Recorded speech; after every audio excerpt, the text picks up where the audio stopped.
Beatriz, muchas gracias por la entrevista. Es un placer muy especial para nosotras entrevistarte. Gracias. Queríamos hablar de la escuela infantil como un espacio de estructuración psíquica para los niños. Y una de las preguntas que pensábamos para empezar era que si la educación obligatoria es a partir de los 6 años, ¿por qué surgen las escuelas infantiles? Vale. La obligatoriedad de la educación desde los 6 a los 16 fue a partir de la LOGSE en los años 90, y antes de esto lo que había era una educación preescolar que correspondía 2 años antes de primero de primaria, que como su nombre indica lo que hacía era preparar para los aprendizajes que se hacían en el cole. En principio las escuelas infantiles en aquellos momentos no se llamaban escuelas infantiles, se llamaban guarderías y tenían un marcado carácter asistencial. Las guarderías aparecen cuando la mujer se incorpora al trabajo y cuando los movimientos migratorios hacen que las familias nucleares se separen de las familias extensas. Aquello que habían hecho en algún momento las abuelas, las tías, y que el niño había sido criado en grupo, empieza a no ser posible. La mujer se incorpora al trabajo y entonces no puede hacerse cargo de la crianza de los hijos como había pasado hasta ese momento. Aparecen las guarderías, yo decía antes, con un marcado carácter asistencial, en el sentido de que lo que hacían era recoger un poco a los niños mientras los padres estaban trabajando.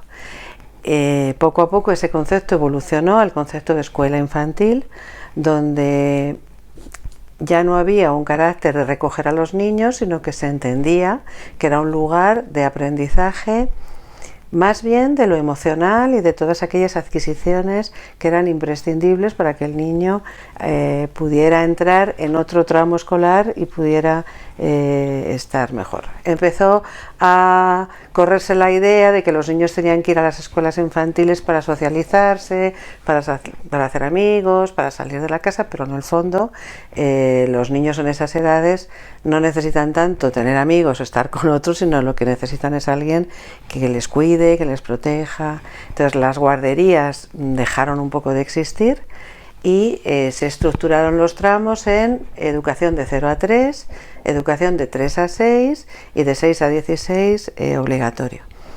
No es obligatorio de 0 a 3 ni de 3 a 6, porque yo creo que, bueno, primero porque no sé si habría medios para esto, claro, y segundo porque el trabajo que los niños hacen en la escuela perfectamente lo podrían hacer en su grupo familiar o en el grupo en el que estuvieran, porque esa preparación no es una preparación para la lectura ni para la escritura, debería ser una preparación para los momentos de la vida y que ellos puedan enfrentar determinadas situaciones.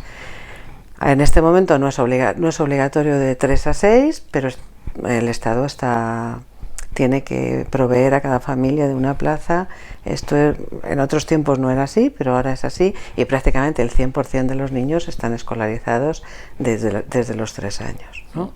Pero yo creo que de 0 a 3 va a ser muy difícil que sea nunca obligatorio, porque hay familias que se pueden hacer cargo de sus hijos, claro, en ese tramo, ¿no? Claro.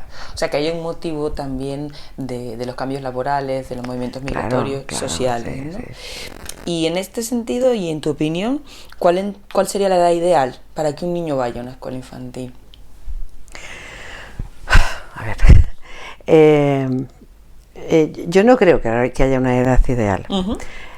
Yo personalmente opino que un niño, quizá cuando mejor le venga ir a una escuela infantil es cuando haya pasado el momento de ansiedad de separación, cuando el niño pueda hablar, pueda de alguna manera defenderse, de alguna manera pueda integrarse con sus medios que tiene. Lo que ocurre es que lo mejor no es sinónimo de lo posible. Claro. Entonces, ¿el mejor momento cuál es? Pues ese momento en el que cada unidad familiar entiende que para que la vida continúe de la mejor manera posible hay que utilizar un recurso que está ahí y que no es en sí mismo no es malo, pero depende de cómo se use, ¿no? Quiero decir que si un niño va a acudir a una escuela infantil, esa escuela los padres deben buscar la escuela que más les guste, deben investirla lo suficiente para que el niño sienta que va a un buen lugar. A todos les tiene que gustar un poco esta escuela, y hay que entender que el niño va a pasar allí un número de horas, y que ese número de horas pues tendrá que estar en aquel lugar donde su padre y su madre estén más tranquilos, ¿no? O sea que depende cómo estés en casa y cómo estés en la escuela, pues las cosas serán de una manera u otra. Es verdad que para el vínculo madre-hijo, los primeros meses de vida, pues para un niño es mejor pasarlo con su madre. Vamos, con su madre, con quien haga la función materna, y con quien haga la función paterna. Pero por una cuestión de entrar en la, ¿no? De que el niño empiece a entrar en lo vincular, en un medio de seguridad, ¿no? Con alguien que le quiere. Pero desgraciadamente eso no está seguro siempre en lo familiar. Entonces hay en lugares donde por exceso o por defecto la situación puede ser no la más sana, y en las escuelas infantiles ocurre un poco lo mismo. Hay escuelas infantiles que respetan mucho la individualidad de cada niño, o sea que donde hay niños de 4 meses pues hay 2 niños por educador como mucho, y hay en otras escuelas donde esas cosas no se respetan, y entonces a lo mejor los niños lloran un poquito más de la cuenta y están desatendidos un poquito más de la cuenta. Entonces, claro, hacer una a priori de eso me parece un poco difícil. Claro. ¿No? Y claro, todas estas cosas que comentas, qué importante es tenerlas en cuenta, ¿no? Desde el respeto, ¿no? Desde la mirada al niño de una manera diferente, para no patologizar la infancia, ¿no? Claro. Para no etiquetar en exceso, como para cuidarnos, ¿no? De mirar al niño y no meterle en un saquito donde hay un montón. Entonces, claro, en una familia es más difícil que eso pase, porque de hecho hay circunstancias de los niños que saltan cuando los niños salen a lo social, ¿no? El niño, mientras está en casa, en el ambiente doméstico, nadie le va a clasificar y nadie le compara con otros. Cuando el niño sale del ambiente doméstico y familiar y entra en instituciones donde hay otros niños, aparecen las diferencias, y esas diferencias a veces nos llevan a intentar poner una etiqueta antes de tiempo. En la casa es difícil que se ponga esa etiqueta, ¿no? Es más difícil que se ponga cuando el niño entra en contacto con otros niños y con otros adultos. Claro, si entendemos que el aparato psíquico se estructura, y si sabemos que los niños en sus primeras etapas de la vida dependen tanto de la mirada de otro y dependen tanto del aparato psíquico del otro, ¿no? Entonces es muy apresurado hacer un diagnóstico en edades muy tempranas, porque el niño recibe todo su ser de otro hasta que él puede empezar a poner, ¿no? Entonces, hacer en esas edades tan tempranas diagnósticos apresurados puede ser un problema, siempre que eso no se revise. A lo mejor no es tan problemático si de eso no se hace un dictamen, un diagnóstico que le va a acompañar demasiados años de su vida. O sea que a veces detectar que algo no va bien no está mal. El problema es ponerle un nombre, una etiqueta, y que el niño ande con esa etiqueta más tiempo del necesario. Pero detectar que algo no va bien es buenísimo, porque cuanto antes se detecte, antes se pueden empezar a poner soluciones, ¿no? A lo mejor lo que puede ser delicado es mirarle a través de la etiqueta, claro, solamente, claro, ¿no? Claro, efectivamente, ¿no? Claro, porque esto obviamente tiene efectos psíquicos en el niño. Cambiar de un lugar a otro, que son muchas horas. Claro. Es decir, los efectos psíquicos que tiene el niño es que el niño que ha nacido indefenso, que ha nacido con un aparato psíquico que está construyéndose, en principio necesita del aparato psíquico de otro, ¿no? Claro. Que le va prestando, y ese otro lo que hace es investir el mundo de dentro y el mundo de fuera.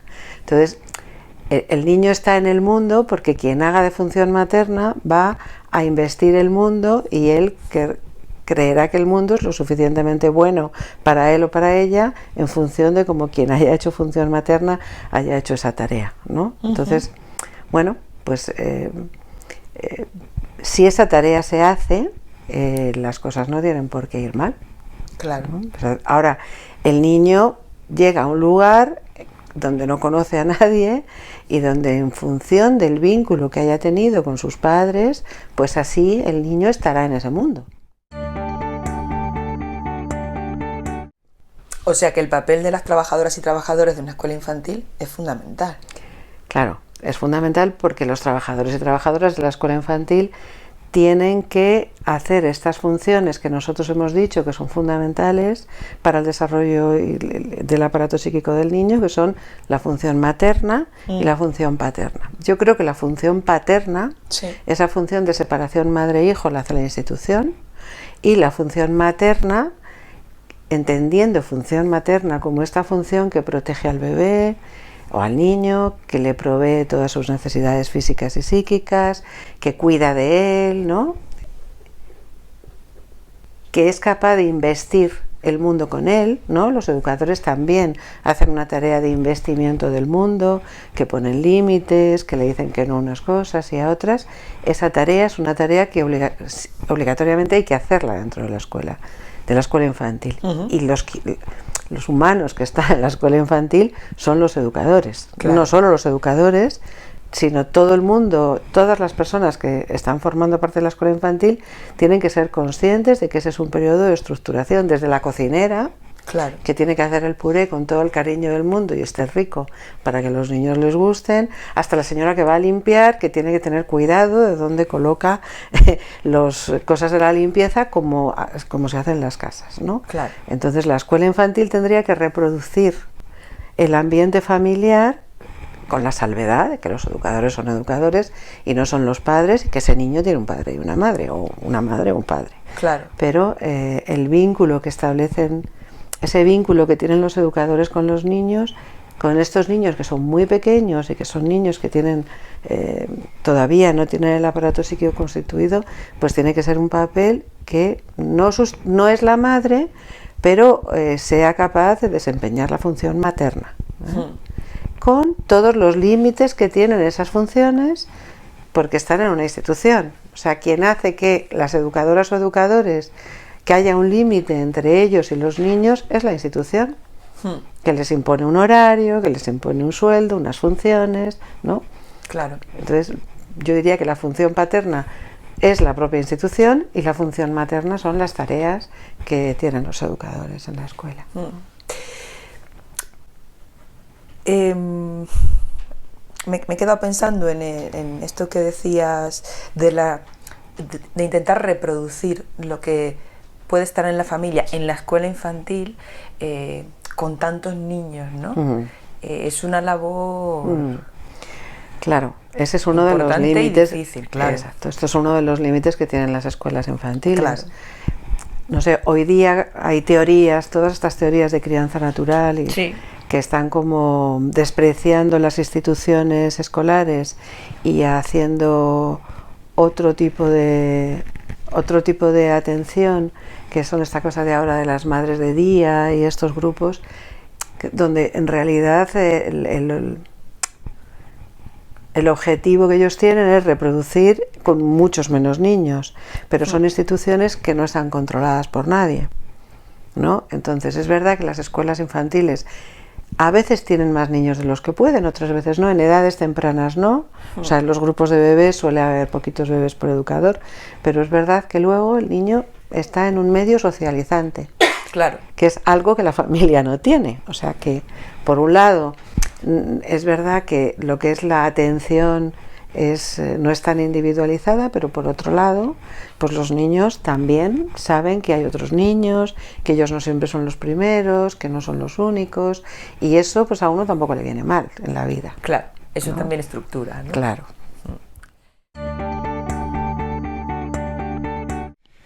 Desde, ¿no?, con lo que decías de la estructuración, desde hace cierto tiempo, al menos vengo yo escuchando, ¿no?, que desde los equipos de atención temprana, ¿no?, a niños con necesidades especiales, que de alguna manera se ve algo, ¿no?, alguna dificultad, algo que está costando más, como que a las familias se les recomienda sí o sí, desde un lugar institucional, ¿no?, desde consejerías, servicios sociales o el que fuera, pediatra, etcétera, como que estos niños vayan a la escuela, ¿no?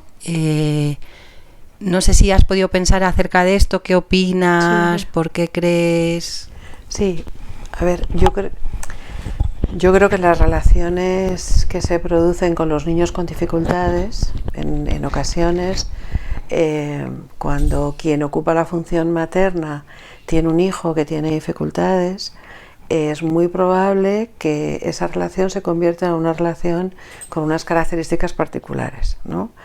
Es humano pensar que una madre cuide de su hijo hasta la saciedad. Es humano pensar que el hijo se convierta en el centro de la vida de sus padres, porque ellos piensen que tienen que solucionarle la vida, que tienen que dedicarle la vida. Desde ahí creo que es un consejo bastante sensato, ¿no? Porque los niños acuden a escuelas infantiles donde se van a relacionar con otros niños en edades muy tempranas, donde sus dificultades no constituyen un problema para los otros niños, ¿no? No van a tener un problema de bullying, ni van a tener un problema de alguien que no soporte las diferencias. Para todos es bueno, para él es muy bueno porque probablemente salga de un ambiente un poquito asfixiante, ¿no?, donde él es el centro permanentemente, y para los otros niños también es muy bueno porque van a convivir desde siempre con personas un poquito diferentes. Eso por un lado. Por otro lado, creo que el nivel de estimulación que da el grupo y que da la escuela seguramente sea mucho más alto que el nivel de estimulación que pueda haber dentro de una casa donde el niño con problemas es el rey. O sea, este niño va a estar sometido a los límites que todos los demás van a estar sometidos, y a la vez el nivel de estimulación en algunas áreas es muy específico. Es decir, el trabajo que se hace con la psicomotricidad, con el lenguaje, con el desarrollo cognitivo, con el desarrollo emocional en cuanto a lo social, a veces en casa es un poco difícil hacerlo. Y si es un niño que necesita algo extra, en la escuela infantil también está rodeado de profesionales, ¿no?, que yo creo que le van a ayudar. Y en este sentido, ¿opinas que es importante que desde la escuela se trabaje con los padres? Claro, es imprescindible. Sí. O sea, si entendemos que la escuela es un lugar de estructuración, a ver, lo que estamos queriendo decir cuando decimos esto, que la escuela es un lugar de estructuración, quiere decir que el niño que nace con un aparato psíquico sin estructurar va a necesitar de unos años de su vida para que el aparato psíquico se estructure, y va a tener que pasar por determinados momentos de la vida donde le van a pasar cosas, donde va a tener unos sufrimientos y unos disfrutes particulares, ¿no? Cuando decimos que la escuela es un lugar de estructuración, queremos decir que la escuela también puede reproducir algo de lo familiar que hace que el niño, aunque no esté en el ambiente familiar, pueda desarrollarse de la misma manera. Pero eso es imposible si los padres no están, ¿no? O sea, que igual que decíamos antes, que los padres tienen que libidinizar la escuela, o sea, tienen que encontrar la mejor escuela, que no tiene por qué ser la mejor, pero es la que más les gusta a ellos. Claro. Tienen que libidinizar la escuela, también tienen que prestarse a la escuela un poco para llevar la biografía del niño, para contar cómo ha sido su vida antes de llegar a la escuela, qué cosas han pasado, qué cosas creen que ellos son importantes. Eso solamente lo pueden contar ellos, y ellos a su vez son agentes de esto que pasa, ¿no? Entonces, es imprescindible trabajar con ellos como padres de ese niño para individualizar al niño y particularizar a cada niño. O sea, cada niño es fruto de una historia, y la única manera que hay en la escuela de saberlo es teniendo relación con los padres. Pero además, los padres son imprescindibles también para que la escuela funcione como algo vivo, ¿no? Es decir, cuando se hace una escuela de padres, cuando se hacen actividades donde se les pide a los padres que vayan, cuando los abuelos van a las escuelas a contar cuentos, a cantar villancicos, eso hace que la escuela para el niño sea un poco como su familia. Claro. O sea, yo creo que es imprescindible que los niños vean a sus padres en los coles, en las escuelas, ¿no? Que vean que también a su padre y a su madre le apetece ir al cole, ¿no? Y le apetece colaborar con una actividad o con otra, ¿no? Desde ahí, todos los trabajadores de las escuelas y sobre todo nosotros, los psicólogos, yo creo que tenemos la función de llevar a las familias a las escuelas y que los padres colaboren, porque ellos tienen mucho saber de sus hijos, claro, ¿no? Antes decías que la guardería tenía un carácter muy asistencial y entiendo que eso se ha ido transformando porque ahora se llaman escuelas infantiles. Sí. ¿Y en qué se ha transformado? ¿Por qué no es asistencial como es ahora? Cuando yo empecé a trabajar, todavía, o sea, eran los años 90, finales de los 80, había muchos lugares donde lo que pasaba era que ¿cuántos niños caben? 30. Pues 30, ¿no? No se hacían programaciones, no se hacían, ¿no? Había como muy poca sensibilidad con la infancia. Digo, aquello desapareció, ¿eh? Y desde el momento que se empezó a entender la infancia como un periodo de construcción, hombre, fue anterior a esto porque el constructivismo es anterior a mí, pero quiero decir que cuando empezó a entrar el constructivismo en la escuela, cuando empezaron las nuevas tecnologías, empezó a cambiar la concepción de la infancia. Y la infancia, esta idea de construcción, es una idea que fue muy innovadora, porque el niño se va construyendo, que no está muy lejos de lo que decimos los psicoanalistas, ¿no? Nosotros decimos que se estructura el aparato psíquico y que no está alejado, claro, de que se va construyendo. Y para construirse hay que aprender, pero no es aprender en relación a los aprendizajes básicos de la primaria, ¿no? Yo creo que hubo un momento donde los aprendizajes de la primaria organizaban lo anterior. Por eso se llamaba preescolar y entonces todo lo que no fuera eso, pues era jugar, ¿no? Nosotros sabemos que jugar estructura y que el niño jugando construye. Entonces, la escuela infantil está basada en metodologías que no tienen nada que ver con lo escolar, sí, pero que permiten que el niño se construya emocionalmente, cognitivamente y que acceda a ese preescolar o esa educación infantil más reglada con un estar diferente, ¿no? O sea que podemos decir que esto sería, por ejemplo, un prerequisito para el aprendizaje.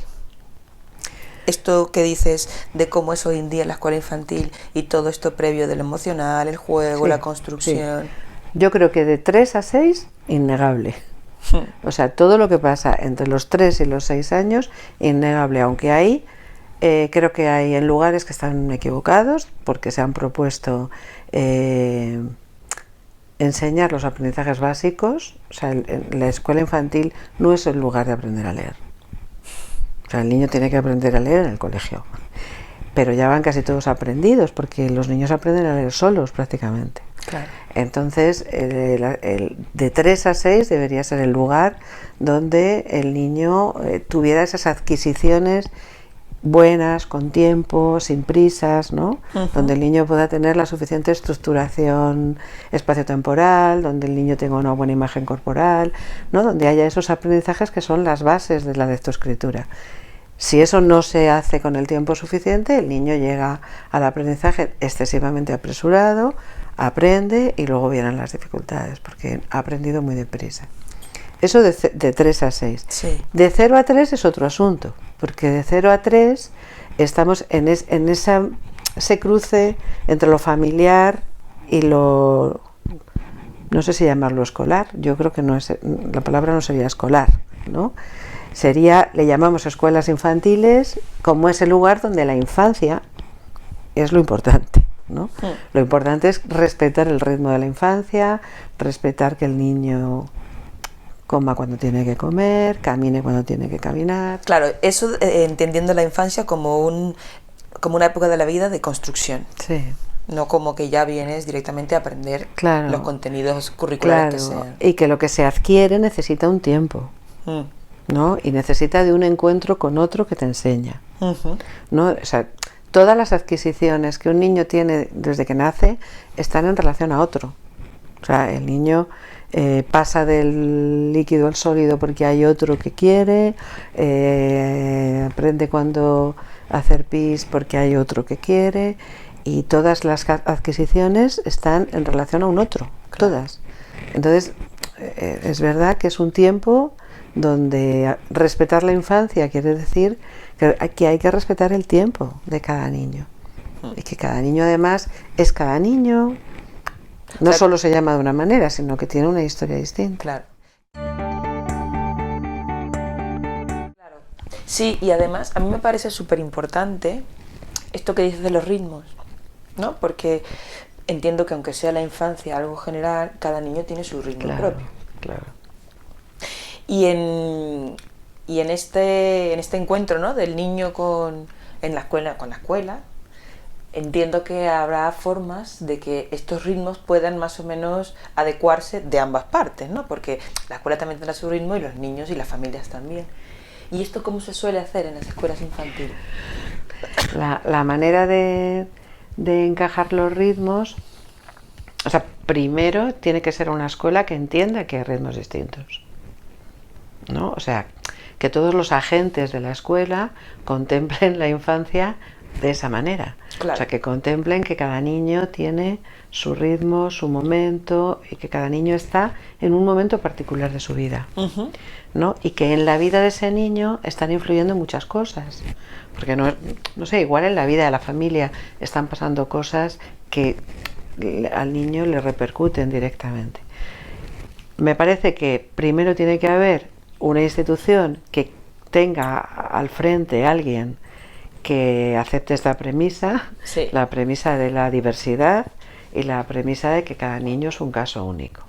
Esto tiene que unirse con una institución que tiene unas normas de funcionamiento, que tiene unos mínimos, diríamos, pero donde, yo qué sé, se puede hacer un grupo de 1 a 2 y se hace un grupo de 1 a 2 a sabiendas de que los niños de 1 año y los de 1 año y 11 meses son totalmente diferentes, ¿no? En realidad, la metodología da igual cómo se llame. Lo importante es que las personas que forman parte de esa escuela sepan eso. Esa diferencia. Y que sepan eso y de verdad lo crean. No solo que lo sepan, sino que además lo tengan incorporado como algo que es así. Claro. Y que cuando le están limpiando los mocos a un niño, sepan quién es, cómo se llama, si está malito o no está malito, si su madre está embarazada o no, ¿no? Quiero decir que yo creo que la mejor metodología del mundo falla si quien lleva a cabo esa metodología no parte de esta premisa. Claro. O sea, que la metodología podría ser la mejor, pero si uno no entiende que cada niño es fruto de su propia historia, sí, o sea, que cada niño es una historia distinta, entonces esto es fallido.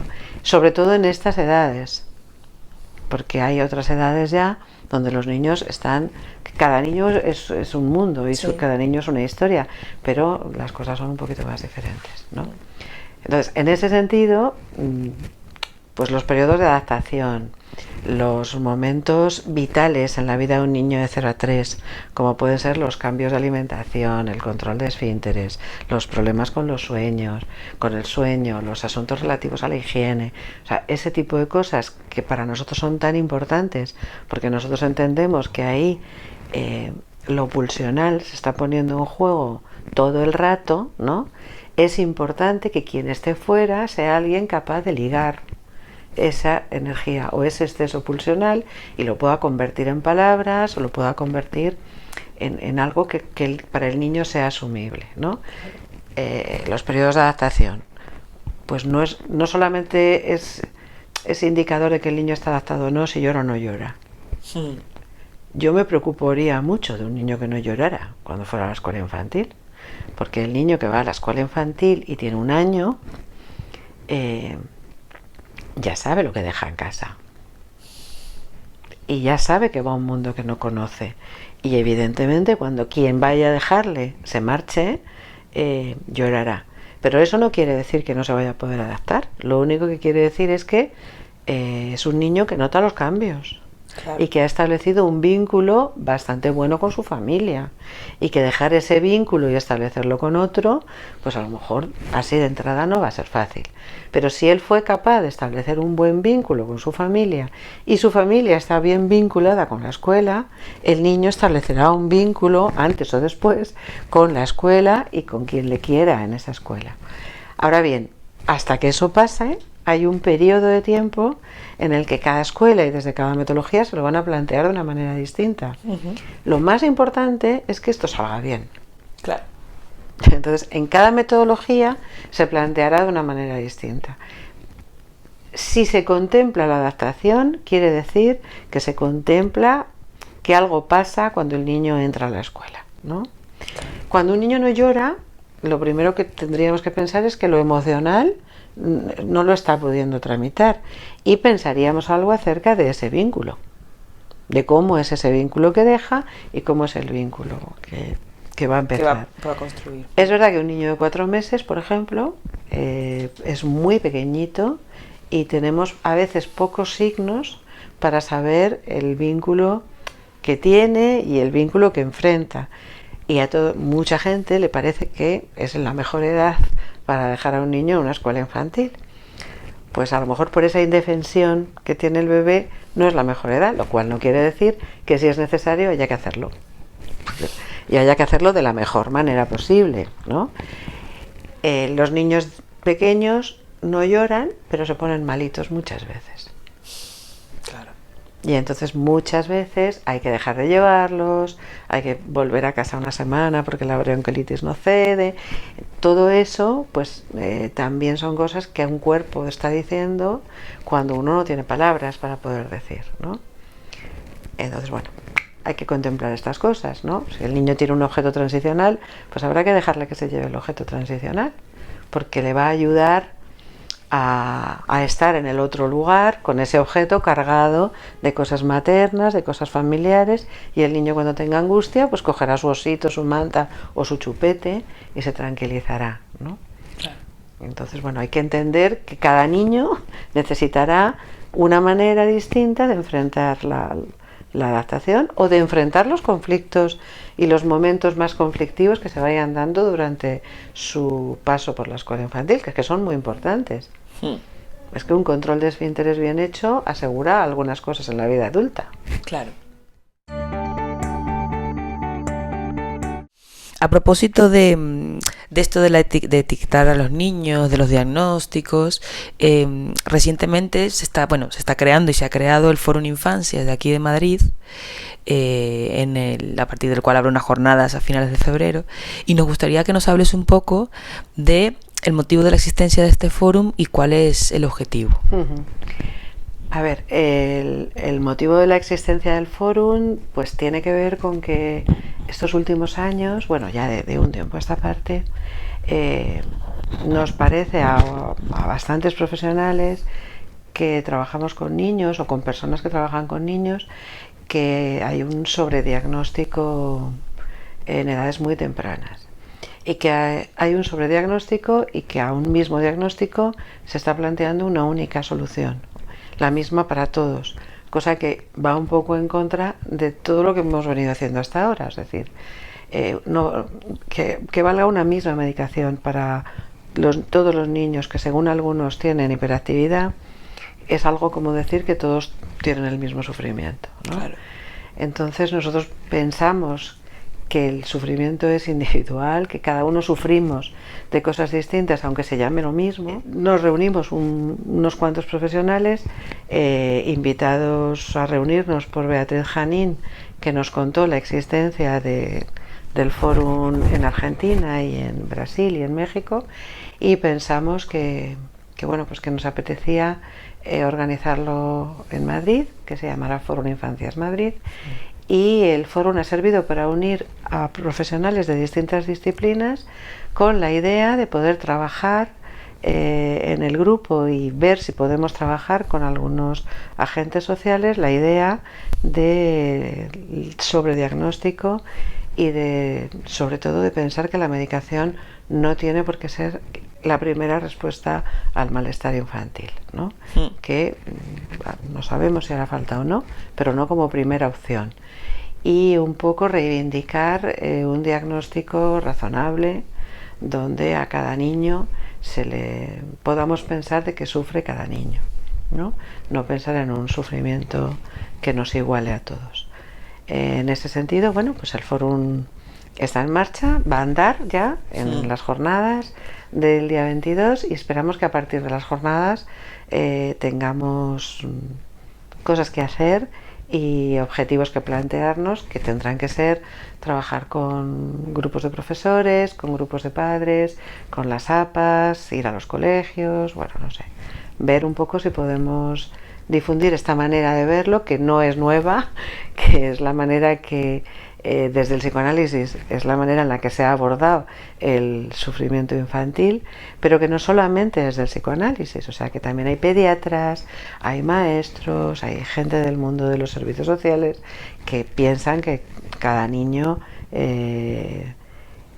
tiene una manera distinta de estar en el mundo, igual que cada adulto. Es decir, también con los adultos se está dando un sobrediagnóstico y una sobremedicación, ¿no?